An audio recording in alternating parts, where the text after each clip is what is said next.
पुण्यार्जक हैं विद्या अरह गुरु भक्त परिवार श्रीमती सुंदर देवी, संजय, सुनीता, मनीष, प्रियंका, रोशन, नेहा, शुभम, शिल्पा, रूहानी, ईशानी, शिवांगी, ऋषिका, रुद्रांश, चांदुवार परिवार, गांधीधाम, कच्छ, गुजरात। श्री सुधीर कुमार जैन, सुनीला जैन, पुत्र पुत्रवधू गौरव अंजू जैन, पोता पोती आरव जैन, पिच्छी जैन, पुत्री दामाद प्रियंका अनुराग जैन, पुत्री दामाद गरिमा जैन, अमित जैन, खतौली, उत्तर प्रदेश। श्री नेमी चंद जी, मिलन कुमार जी, शर्मिला, अनूप, दिशा, साध्विक, निशा, अमेरिका, समस्त काला परिवार, डोर नकल, तेलंगाना। महावीर जी, रूपा, प्रथम, समस्त पांड्या परिवार, वारंगल। कलश, प्रीति, समस्त पाटनी परिवार, ब्रह्मपुरी बड़जात्या परिवार, राजस्थान। सकल दिगंबर जैन समाज, बड़गांव, सुरखंड, केकड़ी, राजस्थान। बात चल रही है गिर कर के उठना, उठ कर के जीवन को संभालना। जब बच्चा प्रारंभिक दौड़ में चलना सीखता है, वह बार बार गिरता है, संभलता है, पुनः चलने का प्रयास करता है।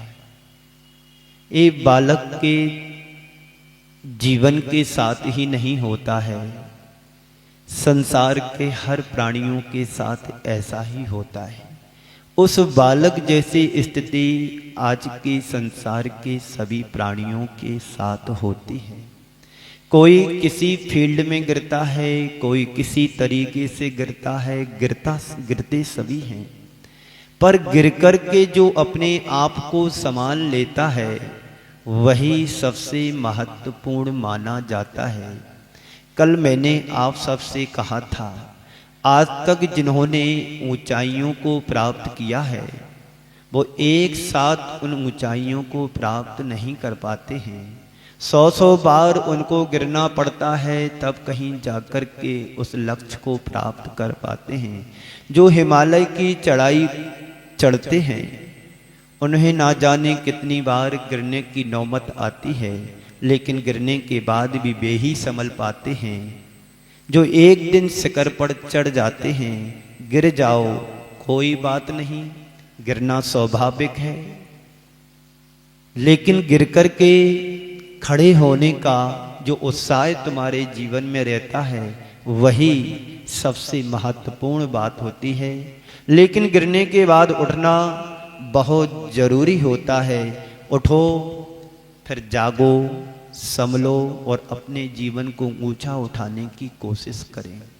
व्यक्ति सोते हैं तो सोते ही रह जाते हैं, उन्हें पता ही नहीं है सुबह कब होती है। संत कहते हैं जागो। कब जागना है, कब जागना बोलो राजेंद्र भाई, कब जागना है? एक कहावत है, जब जागो तब सवेरा। एक कहावत पता नहीं किसने बनाई, इसलिए लोगों की आदत पड़ गई जब जागो तब सवेरा। पर संत कहते हैं जागने से पहले अपने आप को जगा लो, तुम्हें फिर जागने की जरूरत ही नहीं पड़ेगी। एक बार ऐसा हुआ, एक गांव में एक महिला थी, उसके पास एक मुर्गा था, अच्छा बड़ा भारी मुर्गा था।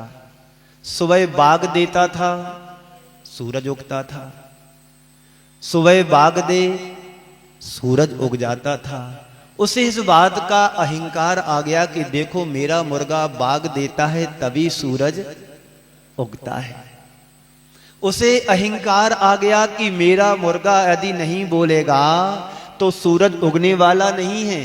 पर ध्यान रखना, किसी के कहने से सूरज नहीं उगता है, सूरज खुद के उगने से उगता है।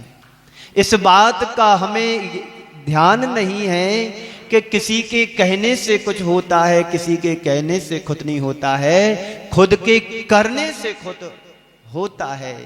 हम गिरते हैं सैकड़ों बार, संभलते हैं और संभल कर के खड़े होते हैं, चलना सीखते हैं। यही जिंदगी जीने की सही कला है। जो चल कर के गिर कर के जो चलना सीख जाता है वो जीवन में कामयाबी बन जाता है। यही उसके जीवन जीने की सही कला कहलाती है। तो जागो, उठो, संभलो, अपने जीवन को ऊंचा उठाने का प्रयास हमारा होना चाहिए। तब तुम अपने जीवन में कोई उपलब्धि अर्जित कर सकते हो। एक सच्चे धर्मात्मा की यही पहचान है, वह कहीं भी गिरने का प्रयास नहीं करता है। क्यों गिरेगा वो? उसे पता है गिरना हमारी कमजोरी है और संभलना हमारी मजबूती है। गिरना हमारी कमजोरी है, संभलना हमारी मजबूती है। एक व्यक्ति मकान बना रहा था, 6 फीट तक दीवार उठाता था सुबह से शाम तक, और रात में वह दीवार गिर जाती। कई दिनों से उसका प्रयास सफल नहीं हो पा रहा है कि मकान की दीवार तो बनाता है लेकिन गिर जाती है। उसे कुछ समझ में नहीं आया। एक दिन उसके नगर से एक संत का निकलना हुआ। उसने संत के चरणों में जाकर के कहा, गुरुदेव मेरी समस्या का समाधान करें। मैं दीवार बनाता हूं मकान बनाने के लिए, पर वो दीवार गिर जाती है। पर ऐसा तो कभी होता नहीं कि कोई मकान बनाए और दीवार गिरे। संत को बात समझ में नहीं आई। संत उस दीवार के नजदीक पहुंचते हैं, उससे पूछते हैं कि दीवार तुम बनाते हो गिर जाती है, लेकिन आपने नींव को भरा कि नहीं भरा? नींव मैंने तो ऐसा कभी सोचा ही नहीं कि नींव भी भरना पड़ती है। संत ने उसे समझाने के लिए एक एग्जाम्पल दिया। देखो सामने हवेली दिख रही?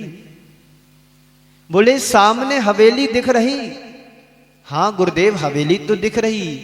क्या पूरी हवेली दिख रही? हाँ गुरुदेव पूरी हवेली मुझे दिख रही है। सच बताओ पूरी हवेली तो मैं देख रही, जरा गौर से देखो हवेली कैसी है। हाँ गुरुदेव मुझे पूरी हवेली दिख रही, पर ये बताओ उसकी नींव कहाँ है? गुरुदेव नींव तो उसकी दिख नहीं रही है।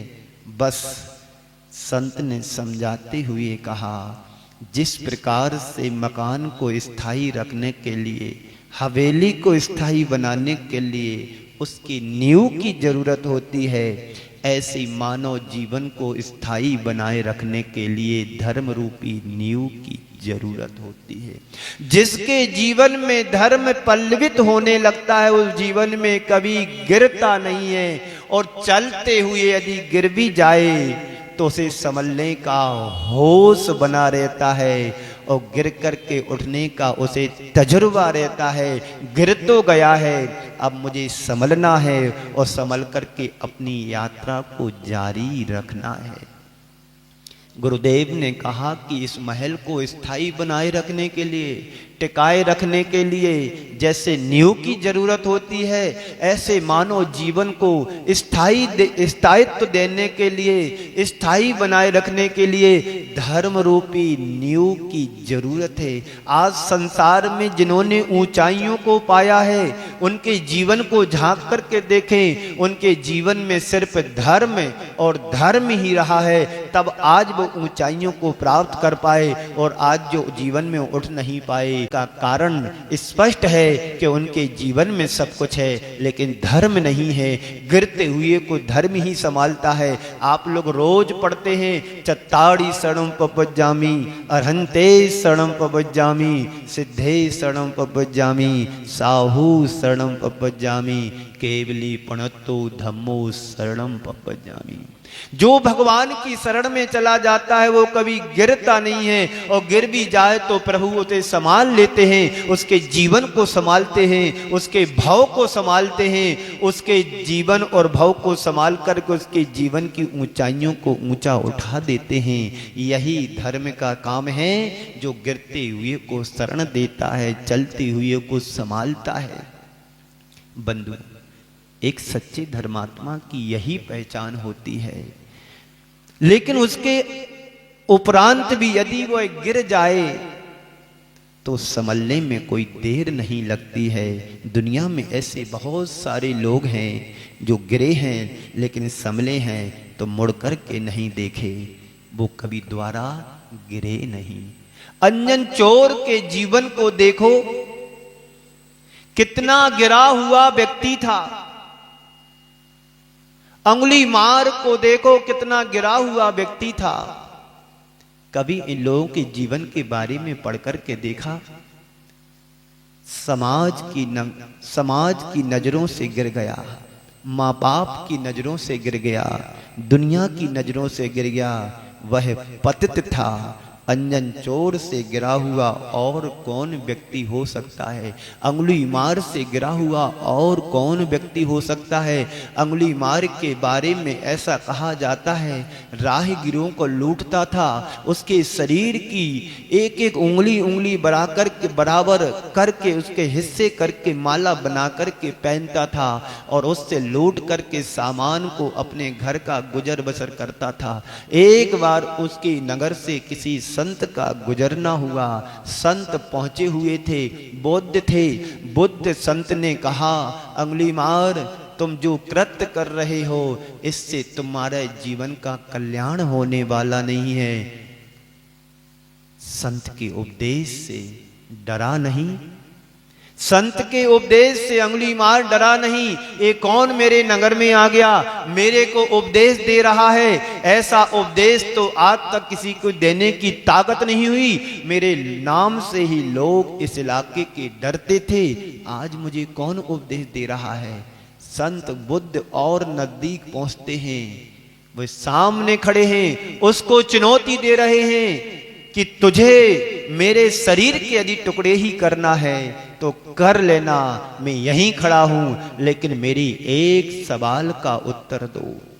संत ने उससे प्रश्न किया कि मुझे एक सवाल का उत्तर दो, तुम जो कृत्य करते हो लूट पाट का, प्राणियों को मारने का, इससे तुम्हारा नरक गति के तुम पात्र बनोगे, कभी तुम जीवन में उठ नहीं पाओगे, ऐसे गिरोगे जीवन में तुम कभी खड़े नहीं हो पाओगे। इस पाप का परिणाम क्या होता है पता है तुम्हें? नरक निगोद की यात्रा तुम्हें करना पड़ेगी। उस अंगुली मार ने कहा कि मैं कृत्य इसलिए करता हूं क्योंकि मेरे परिवार का पालन पोषण मेरे ऊपर जिम्मेदारी है।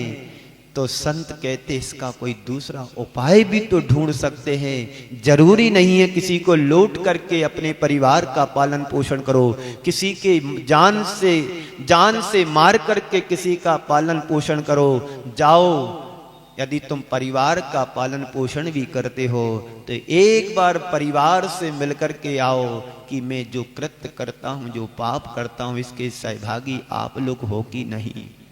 मैं यहीं खड़ा हूं, तुम्हें जो कुछ करना आकर के कर लेना, मैं जाने वाला नहीं हूं। उसको शिक्षा देने के लिए बुद्ध ने उसे भेजा अपने परिवार से मिलने के लिए। जाता है परिवार में, कहता है कि हम जो काम करते हैं, लोगों से लूट पाट करते हैं, मार करके लाते हैं, अंगुली बना करके माला बना करके पहनते हैं, मेरा जो रूप विद्रूप है, इस पाप के सहभागी आप लोग भी हो। सबने, परिवार के लोगों ने मिलकर के एक साथ कहा कि आप कैसे भी हमें कमा कर के लाओ, मुझे इससे मतलब नहीं, इसके सहभागी पाप में हम लोग नहीं हैं। उस अंगुली मार की आंखें खुल जाती है, तुरंत वापस लौट करके आता है, गुरु चरणों में गिर जाता है। आज से हम इस पाप का त्याग करते हैं। भिक्षुक बुद्ध ने कहा कि तुम गिरने लायक नहीं हो, तुम तो हृदय से लगाने लायक हो। जब जीवन में परिवर्तन आता है तो व्यक्ति संभल जाता है। पतित से पतित व्यक्ति को संभलने के लिए संभालने वाला यदि कोई मिल जाता है तो उसके अंदर बहुत कुछ संभावनाएं सुधरने की, उठने की बनी रहती हैं। बुद्ध से प्रभावित होकर के भिक्षु बन जाता है, जिसका नाम सुनकर के लोग डरते थे। अब वो उंगली मार नहीं रहा, एक भिक्षु बन गया। अभी तक तो लूट पाट करके अपना गुजर बसर करता था, अब मुझे खाने को भी नहीं मिल रहा है। गांव में भिक्षा लेने के लिए जाता है, लोग पत्थर फेंकने लगते हैं, मारने लगते हैं, फिर भी उसका संकल्प है कि अब मैं संत बन गया हूं, कोई भी मेरे लिए कुछ भी कहे, अब मुझे उसकी क्रिया की प्रतिक्रिया नहीं करना है। हालत बिगड़ गई, शरीर लहूलुहान हो गया। एक दिन अपने गुरु के चरणों में जाकर के कहता है, गुरुदेव मेरी तो हालत ही खराब हो गई, क्या हुआ वत्स? गुरुदेव मैं नगर में भिक्षा लेने के लिए गया, लोग मुझे मारने लगे, पत्थर फेंकने लगे, यह वही चोर है, यह वही डाकू है, यही लूटपाट करने वाला है।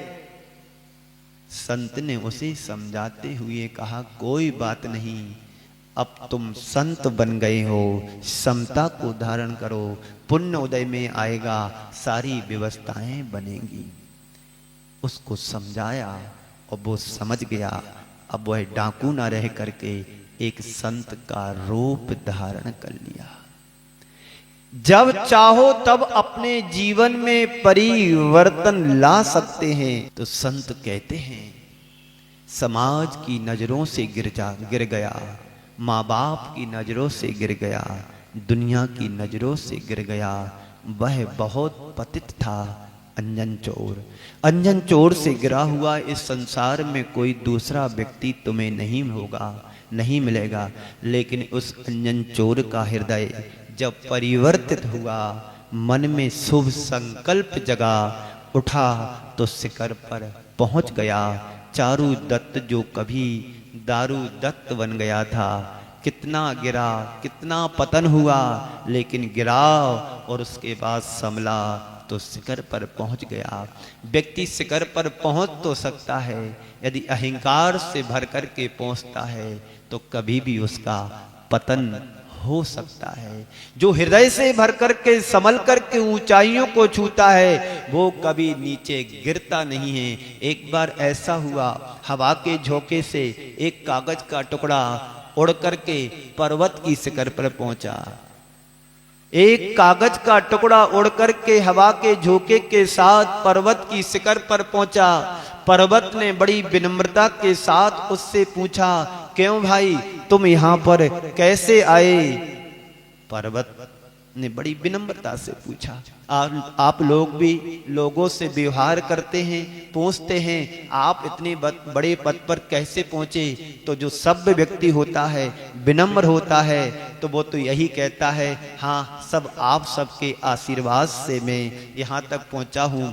ऐसी ही कृपा आप सबकी बनी रहे और हम ऊंचाइयों को छूते रहें। इस कार्यक्रम के पुण्यार्जक थे विद्या अरह गुरु भक्त परिवार, श्रीमती सुंदर देवी, संजय, सुनीता, मनीष, प्रियंका, रोशन, नेहा, शुभम, शिल्पा, रूहानी, ईशानी, शिवांगी, रुशिका, रुद्रांश, चांदुवार परिवार, गांधीधाम, कच्छ, गुजरात। श्री सुधीर कुमार जैन, सुनीला जैन, पुत्र पुत्रवधू गौरव अंजू जैन, पोता पोती आरव जैन, पिच्छी जैन, पुत्री दामाद प्रियंका अनुराग जैन, पुत्री दामाद गरिमा जैन, अमित जैन, खतौली, उत्तर प्रदेश। श्री नेमी चंद जी, मिलन कुमार जी, शर्मिला, अनूप, दिशा, साध्विक, निशा, अमेरिका, समस्त काला परिवार, डोर नकल, तेलंगाना। महावीर जी, रूपा, प्रथम, समस्त पांड्या परिवार, वारंगल। कलश, प्रीति, समस्त पाटनी परिवार, ब्रह्मपुरी बड़जात्या परिवार, राजस्थान।